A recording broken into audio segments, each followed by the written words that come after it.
التلاميذ والتلميذات, السلام عليكم ورحمة الله تعالى وبركاته. Dans cette vidéo, on va voir le deuxième chapitre, le cours destiné aux élèves première bac sciences, généralité sur les fonctions. Dans la science 1, on va aborder quelques notions de base, à savoir le domaine de définition d'une fonction et le graphe d'une fonction. On termine avec un exercice d'application. Bon, pour le domaine de définition d'une fonction, on va voir la définition en quelques exemples. La représentation graphique d'une fonction, définition avec quelques remarques, et on termine avec un exercice d'application. Donc tout d'abord, on va voir qu'est-ce que c'est une fonction, notion de fonction. Donc on va voir qu'est-ce que ça veut dire une fonction. On va prendre EF, deux ensembles non vides, et F, une relation de E vers F. Une relation, F est une relation de E, un ensemble E vers un ensemble F, de telle façon que les éléments de E sont en relation avec les éléments de F. Par exemple, cet élément est en relation avec cet élément par exemple est en relation avec cet élément. Voilà, donc on a F est une relation de E vers F. Donc quand est-ce qu'on dit que F est une fonction de E vers F? Donc une seule condition doit être vérifiée. C'est tout élément de E a au plus une image dans F. C'est-à-dire, tout élément de E a une image ou il n'a pas d'image. Dans ce cas, on dit que F est une fonction de E vers F. Donc, par exemple, X a pour image Y par la fonction F, et on écrit F de X est égal à Y. Donc, si tout élément de E a au plus une image dans F, c'est-à-dire soit il a une image, soit il n'a pas d'image.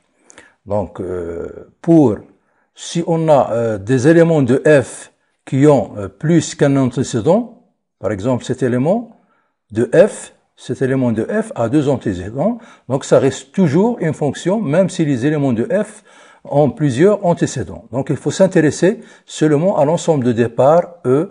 Tout élément doit avoir au plus une image. Si on a par exemple cet élément qui a donc cet élément a deux images, donc F n'est plus une fonction. Pour que F soit une fonction, il faut que tout élément de E a au plus une image dans F. Donc X a pour image Y par la fonction de F, et X est l'antécédent de Y par la fonction F. Donc les éléments de E et F il peut être n'importe quoi. Il peut être des objets, ou bien des nombres, ou bien n'importe quoi. Donc si F est un ensemble de nombres, c'est-à-dire un ensemble de nombres inclus dans R, donc dans ce cas, F est dite fonction numérique. Dans ce cas, F est dite fonction numérique. Et si E, lui aussi, l'ensemble de départ inclus dans R et l'ensemble dérivé est un ensemble de nombres, F est dite dans ce cas fonction numérique, F dite fonction numérique à variable réelle. Numérique à variable réelle. À variable réelle. Dans le programme de deuxième cycle, on s'intéresse seulement à des fonctions numériques à variable réelle, c'est-à-dire définies d'un ensemble ou bien d'un sous-ensemble de R vers R. Donc, une fonction numérique à variable réelle, elle est définie par F de X, c'est-à-dire, donc, revenons à l'ensemble de départ E. Les éléments de E, il y en a des éléments qui ont une image et des éléments qui n'ont pas d'image. Les éléments qui ont une image, les éléments de E qui ont une image par la fonction F, donc, ils déterminent un ensemble. Cet ensemble est appelé domaine de définition de F, ou bien ensemble de définition de F. Définition de fonction. On appelle fonction numérique à variable réelle toute relation d'une partie E de R vers R, telle que chaque élément de X de E a au plus une image dans R. Donc, si f de x est égal à R, dans ce cas, on dit que y est l'image de x par la fonction f, et x est l'antécédent de y par la fonction f. Pour l'ensemble de définition d'une fonction, Donc f est une fonction numérique à variable réelle de e dans R.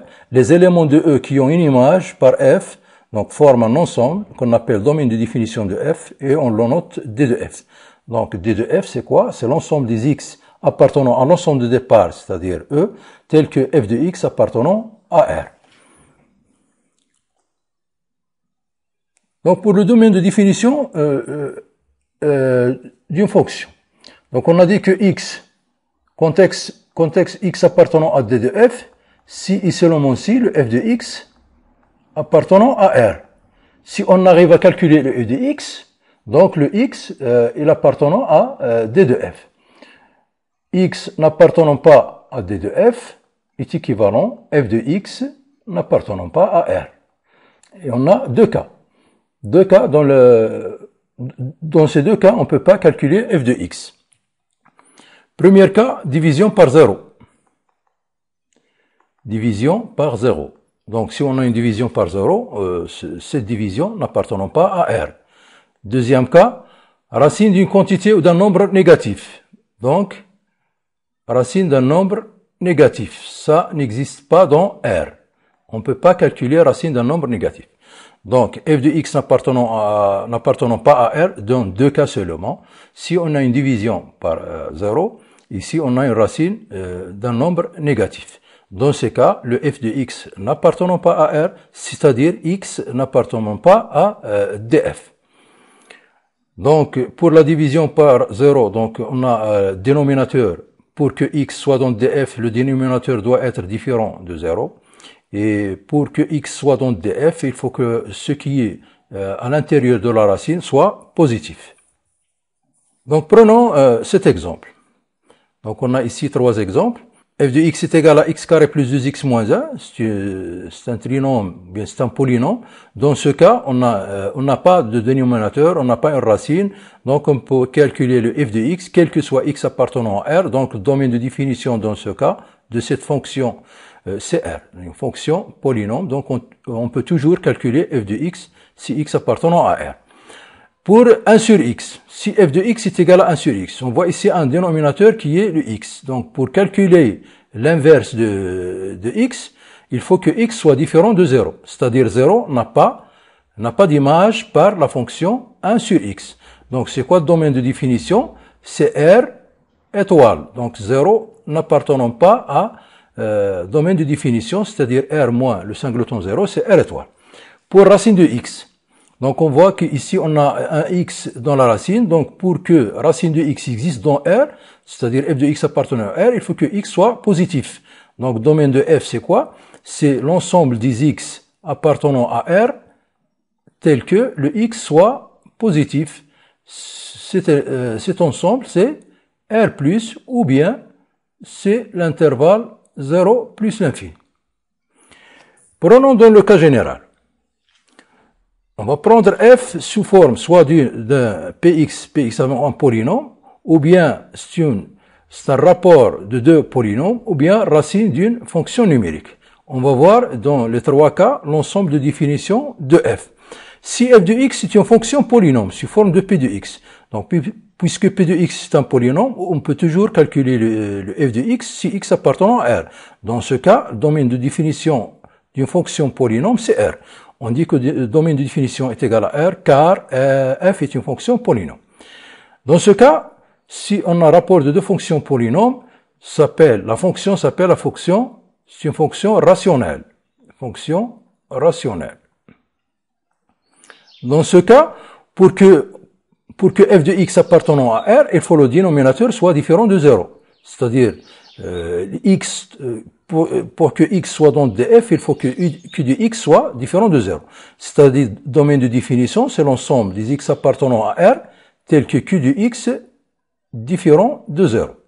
Donc, pour avoir les x qui annulant le dénominateur, il faut résoudre l'équation q de x est égal à 0. Ou bien trouver les racines du polynôme q de x. Et dans ce cas, le domaine de définition, c'est R moins S. S, c'est l'ensemble de solutions de cette équation. Q de x est égal à 0. S, ça contient les racines du polynôme Q de x. Donc, dans le troisième cas, on a racine d'une fonction u de x. Donc, domaine de définition, ce qui est à l'intérieur de la racine, il doit être positif. Donc, domaine de définition de f dans ce cas, c'est l'ensemble des x appartenant à R, tel que u de x soit supérieur ou égal à 0. On revient à trouver les solutions d'une inéquation de la forme u de x supérieur ou égal à 0. On peut avoir, donc cette fonction s'appelle une fonction irrationnelle. Donc on peut avoir une combinaison d'une produit somme des fonctions rationnelles et irrationnelles, etc.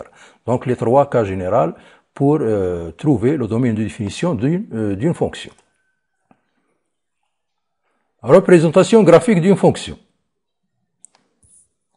Donc, dans un plan rapporté à un repère R, O et J, la représentation graphique de la fonction, c'est quoi? C'est un ensemble de points. Dans le plan, la caractéristique de ces points, c'est pour coordonner x, f de x, de telle façon que x, il est dans df. Donc, f, c'est quoi? C'est l'ensemble des points, m de coordonnées x, f de x, tel que x appartenant à df. Donc, un point de coordonnées xy appartenant à cf, si et seulement si il vérifie les deux conditions, c'est-à-dire x soit dans df et le y est égal à f de x. Donc pour x appartenant à df, on a un point m de coordonnées x, f de x qui appartenant à cf. Donc si on trace tous les points m de telle façon que x, l'abscisse appartenant à df et y est égal à f de x, on obtient la courbe représentative de f. Donc, si on trace tous les points, donc, si on trace tous les points qui vérifient cette relation, c'est-à-dire x appartenant à df et y est égal à f de x, on obtient la courbe représentative de la fonction f. Voilà. Donc, on obtient, si on trace tous les points, de coordonnées x, f de x, de telle façon que x appartenant à df, on obtient la courbe représentative de la fonction f. Donc, prenons quelques remarques pour la représentation graphique d'une fonction. Donc,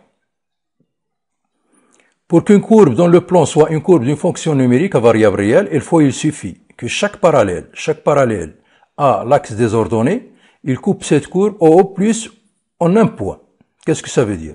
On a dit que tous les éléments de l'ensemble de départ a au plus une image, c'est-à-dire soit une image, soit il n'a pas d'image. Donc si on prend la parallèle à l'axe des ordonnées, il va couper la courbe de la fonction d'une fonction en un seul point ou bien en 0 point, c'est-à-dire l'intersection et l'ensemble vide. Donc dans ce cas par exemple, si on trace une parallèle à l'axe des ordonnées, toujours on a l'intersection un point ou bien pas de point. Donc c'est le graphe d'une fonction. Par contre, dans le deuxième cas, si on trace par exemple cette parallèle, d'équation x est égal à a, on voit que cette parallèle coupe la courbe de cette relation, on peut pas dire que c'est une fonction, en deux points, c'est-à-dire le point A a deux images. Voilà la première image, voilà la deuxième image. Donc c'est pas une courbe d'une fonction. Ce n'est pas une fonction. Deuxième remarque. Donc si f est une fonction, et cf la courbe représentative de f, c'est le nombre de solutions de l'équation f de x est égal à k. Donc f de x est égal à k, c'est la courbe représentative de cette fonction, c'est y est égal à k. C'est une droite qui est parallèle à l'axe des abscisses, qui passe par le point 0k, par ce point. Donc, c'est quoi le nombre de solutions de l'équation f de x est égal à k? C'est le nombre de points d'intersection de la courbe CF avec la droite d'équation y est égal à k. Donc, on voit ici la courbe CF en bleu. On a la droite d'équation y est égal à k qui passe par ce point de coordonnées 0k et qui est parallèle à l'axe des abscisses. Donc, on voit qu'il coupe le graphe en 3 points. Voilà. En 3 points, c'est-à-dire les solutions de l'équation f de x égale k, on a 3 solutions, sont les abscisses des points d'intersection. Si on veut par exemple, donner l'ensemble de solutions de l'équation f de x est égal à k graphiquement, c'est les abscisses des points d'intersection. C'est-à-dire les solutions sont x1, x2 et x3. Voilà. Donc on appelle racine d'une fonction f un nombre a qui appartenant à domaine de définition qui vérifie f de a est égal à 0.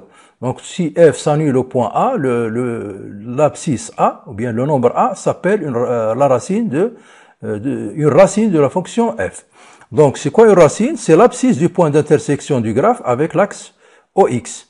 Donc pour trouver les racines d'une fonction, il suffit de résoudre l'équation f de x est égal à 0 et algébriquement et graphiquement on va prendre les racines ou bien les abscisses des points d'intersection des graphes avec l'axe OX. Donc l'ordonnée à l'origine de la fonction f, c'est le nombre ou bien c'est l'image du point 0 à condition que 0 soit dans le domaine ou bien appartenant au domaine de définition. On appelle ordonnée à l'origine de la fonction f. Donc un exercice d'application. Donc on va déterminer le domaine de définition des fonctions suivantes. On a 4 fonctions ici. Donc, pour le deuxième exercice, soit f une fonction définie sur l'intervalle moins 2, 2, dont la courbe représentative est la suivante, la courbe représentative. Donc, graphiquement, on va calculer f-1, f de 0, f de 2, c'est graphiquement. Donc, on va résoudre graphiquement l'équation f de x est égal à 0. Et on va déterminer graphiquement le nombre de solutions de l'équation f de x est égal à 3. Donc, faites pause à la vidéo, essayez de faire cet exercice. Donc, passons à la solution de l'exercice. Premièrement, déterminer le domaine de définition de la fonction f de x. C'est un polynôme, x puissance 3 plus 2x carré moins x plus 1. Donc, puisque c'est une fonction polynôme, donc domaine de f, c'est R. Donc, on écrit df est égal à R, car f est une fonction polynôme. Pour la deuxième fonction, g de x, c'est une fonction rationnelle, x puissance 3 sur 2x moins 1. On a ici un dénominateur, donc il doit être différent de 0. Donc le x appartenant au domaine de définition de la fonction g, si et seulement si, le dénominateur doit être différent de 0. Contexte, c'est-à-dire 2x moins 1 différent de 0, c'est-à-dire 2x différent de 1, c'est-à-dire x différent de 1,5. Donc le 1,5, où il s'annule le dénominateur, n'a pas d'image par la fonction g. Donc, dg, c'est quoi? C'est tous les éléments de R à part le 1,5, c'est-à-dire R moins le singleton 1,5. Singleton, c'est un ensemble qui contient un élément. Donc, on écrit dg, c'est R moins, avec moins oblique 1,5. On peut écrire aussi que dg, c'est R moins horizontalement le singleton 1,5. Et on peut écrire aussi que dg est égal à la réunion des deux intervalles moins l'infini 1,5 ouvert, c'est-à-dire R exclu de 1,5. Donc, union l'intervalle ouvert 1,5 plus l'infini. Les trois écritures ont même signification. Deuxième fonction, h de x est égal à la racine de x carré moins 3x plus 2. On voit ici, on a une racine, donc ce qui, pour que h de x, donc pour que h de x, donc x appartenant à dh, si et seulement si, le h de x appartenant à R, bien sûr. Donc quand est-ce que le h de x appartenant à R? Si ce qui est à l'intérieur de la racine soit positif, c'est-à-dire x carré moins 3x plus 2 soit positif. Il faut étudier le signe de x carré moins 3x plus 2. Donc, on va faire un petit rappel sur le signe du trinôme ax carré plus bx plus c. Donc, on a dit que df, c'est l'ensemble des x appartenant à R tel que x carré moins 3x plus 2 est positif. Donc, on va donner un rappel sur le signe du trinôme, comment déterminer le signe d'un trinôme ax carré plus bx plus c en général. Donc, il faut calculer le delta. On a 3 cas. Si delta est strictement positif, le trinôme a deux racines distinctes x1 et x2. Voilà, x1 ici, il est inférieur strictement à x2.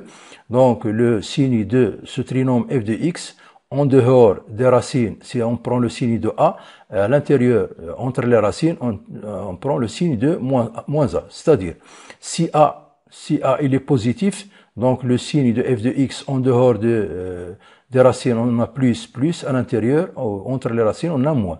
Si A est négatif, on a l'inverse, c'est-à-dire en dehors des racines, on a moins, entre les racines, on a plus. Dans le cas où delta est égal à 0, donc on a une racine double, x0 qui est égale à moins b sur 2a. Donc il s'annule en cette racine moins b sur 2a, il prend le signe de a pour tout terme. Et il s'annule en moins b sur 2. Si delta est strictement négatif, dans ce cas, le f de x prend le signe de a, c'est-à-dire il est strictement positif pour tout x appartenant à R si a est positif, et il est strictement inférieur à 0 si a il est négatif. Donc passons maintenant à notre fonction h. Donc on va étudier le signe de x carré moins 3x plus 2. Pour cela, on va calculer delta. Delta, c'est moins 3 au carré moins 4 fois 1 fois 2, c'est égal à 9 moins 8, c'est 1. Donc, ce polynôme, ce trinôme, possède à deux racines distinctes. Ils sont, donc le x1, c'est moins b moins racine de delta sur 2a. Le x2 est égal à moins b plus racine de delta sur 2a. On va remplacer. On a ici a est égal à 1 et b est égal à moins 3. Donc x1 est égal à 3 moins racine de 1 sur 2, c'est-à-dire 2 sur 2 c'est 1. Et on a le x2 est égal à 3 plus racine de delta sur 2a est égal à 4 sur 2 est égal à 2. Donc les racines de ce trinôme sont a et 2. Donc le tableau de signes de ce trinôme, donc les racines sont 1, 2. Donc on a le signe de trinôme x carré moins 3x plus 2. Donc en dehors des racines, on prend le signe de a. Le signe de a, c'est positif. Donc en dehors des racines, le signe de a, entre les racines, c'est le signe de moins 1. Donc on voit d'après le tableau de signes que ce trinôme il est positif sur les deux intervalles moins l'infini 1 et 2 plus l'infini. Donc on écrit, donc domaine de définition de f, c'est l'intervalle moins l'infini 1 union 2 plus l'infini. Voilà. Toujours déterminer le domaine de définition de fonction kx est égal à racine de moins 3x plus 9 sur x plus 1. Donc on a une quantité premièrement qui est à l'intérieur de la racine et doit être positive, et on a un dénominateur qui doit être différent de 0. Donc le x appartenant à dk, domaine de définition de la fonction a, si et seulement si, premièrement, ce qui est à l'intérieur de la racine doit être positif, et le x plus 1 comme un dénominateur doit être différent de 0. Voilà.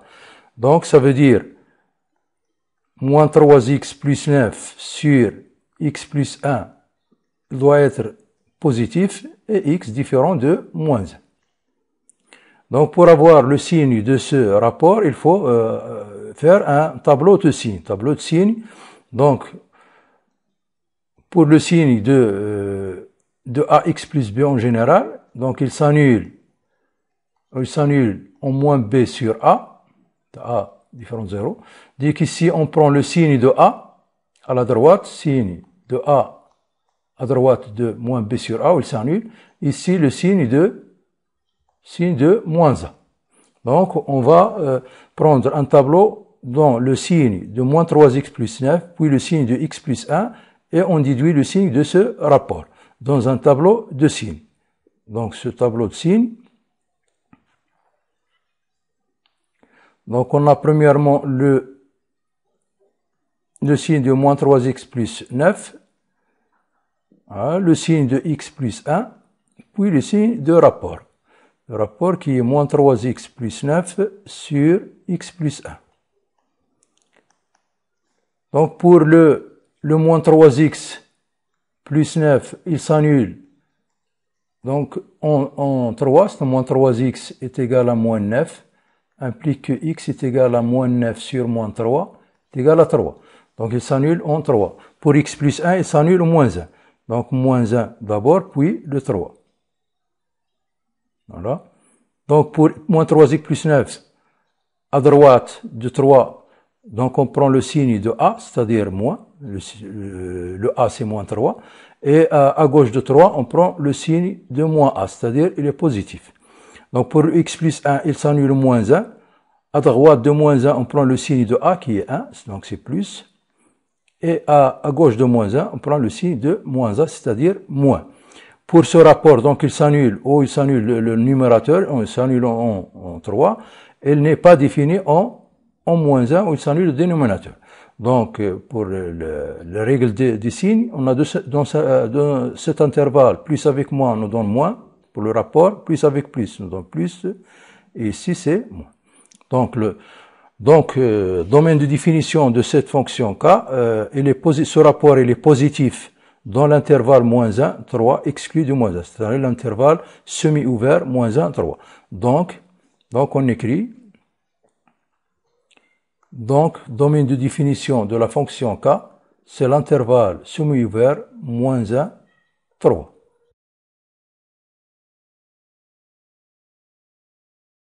Donc, on a ici un graphe d'une fonction qui est définie sur l'intervalle moins 2, 2. Et on va, à l'aide de ce graphe, on va essayer de faire cet exercice. Premièrement, calculer graphiquement f-1, f de 0, f de 2. f-1. Donc, on a le moins 1. Donc, pour avoir l'image de moins 1, il faut tracer la parallèle à l'axe des ordonnées. Donc, on va tracer ici la parallèle à l'axe des ordonnées. Voilà. Cette parallèle, elle coupe le graphe en un point. L'ordonnée de ce point, c'est 4. Donc, 4, c'est l'image de moins 1. Donc, f-1, c'est 4. De même, f de 0. Donc, le point d'abscisse 0 est d'ordonnée de l'intersection de l'axe des ordonnées avec le graphe, c'est le point de coordonnées 0, 2. Qu'est-ce que ça veut dire? Ça veut dire que l'image de 0, c'est 2. F de 2. F de 2, de même, si on veut calculer f de 2 graphiquement, il suffit de tracer la parallèle à l'axe des ordonnées passant par l'abscisse 2. Donc il va couper le graphe en un point. L'ordonnée de ce point, c'est l'image de 2. Donc l'ordonnée de ce point, c'est 4, c'est-à-dire f de 2 est égal à 4. Donc on vient de calculer graphiquement les images de ces nombres moins 1, 0, 2. Bon, pour la question B, les solutions de l'équation f de x est égal à 0. Donc f de x est égal à 0, on a dit que ce sont les abscisses des points d'intersection de CF et l'axe de x. Et l'axe des abscisses. Donc l'axe des abscisses. L'intersection de l'axe des abscisses avec le graphe, on a 2 points. Les abscisses de ces 2 points sont les solutions de l'équation f de x est égal à 0. Les abscisses sont moins 2 et 1. Donc les solutions de l'équation f de x est égal à 0 sont moins 2 et 1. Donc CF coupe l'axe OX en 2 points. Donc le point A de coordonnées moins 2, 0 et le point B de coordonnées 1, 0. Donc moins 2 et 1 sont les solutions de l'équation f de x est égal à 0. Et par suite, l'ensemble de solutions, c'est l'ensemble qui contient les éléments moins 2, 1. Pour la question C, donc on va déterminer le nombre de solutions de l'équation f de x est égal à 3 ici. Donc c'est quoi le nombre de solutions? C'est le nombre de points d'intersection de le graphe C avec la droite d'équation y est égale à 3. Donc l'équation, on a la droite d'équation y est égale à 3 ici. Il coupe le graphe en 3 points. Donc le nombre de solutions de l'équation f de x est égal à 3. On a 3 solutions qui sont les abscisses de ces points. Voilà, première solution, deuxième solution. Et troisième solution. La question nous donne le nombre seulement. On a 3 solutions. Donc, puisque la droite d'équation y est égale à 3 coupe CF en 3 points, alors l'équation f de x est égale à 3 admet 3 solutions. Merci et à la prochaine vidéo, Inch'Allah.